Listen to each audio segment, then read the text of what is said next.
karangalan ang iniuwi ng Pinay mula sa Saudi na kampyon sa Movistar Singing Contest sa Toronto, Canada. May balitang Middle East si Florante Catanos.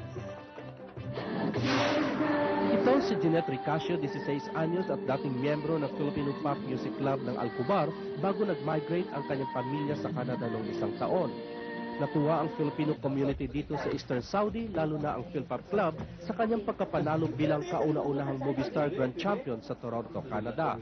In behalf of Philpop family, we would like to congratulate Miss Jeanette Ricasio. This is another Philpop talent na namayagpag sa Canada. And Philpop family are very proud of you.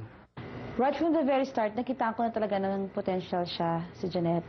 And she proved it. Net, congrats and keep it up.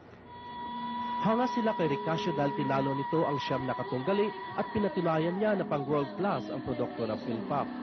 Nagamit daw ni Ricasio ang disiplina na itinuro sa kanya para malagpasan niya ang weekly at monthly finals at maging ang grand finals. We are very proud of you at talagang ipinakita mo hindi lang dito sa Saudi Arabia kundi pati dyan sa Canada na ang talent ng Philpop ay pang world class. Janet, congratulations. We're proud of you. You're the best. Natuwa din ang mga kaibigan ni Jeanette sa prestiyosong titulong kanyang nakamit.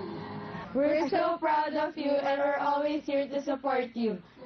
Ang patimpalak ay dinaluhan ni Gerald Salonga bilang isa sa mga hurado at David Pomeranz na hinarana naman ang mga nanood. Pinasalamatan naman ni Jeanette ang lahat na sumuporta sa kanya, lalo na ang Philpop Club. Couldn't have made it without you guys. And first, I would like to thank a few people, like the core group. And one of them, of course, is Philpop, where I grew up with ever since I was a kid. Tito Molina, thank you very much for teaching me all that I have to know, and I'm still learning.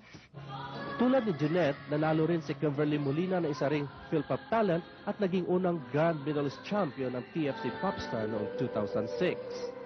Ang pagkapanalo, Jeanette, ay magbibigay inspirasyon sa mga kabataang Pinoy, hindi lang dito sa Saudi Arabia, kundi sa buong mundo, at nagpapatunay din ito na ang Philpop ay tahanan ng mga kampyon. Nagbabalita sa Middle East, Florante Catanos, Alcobar, Saudi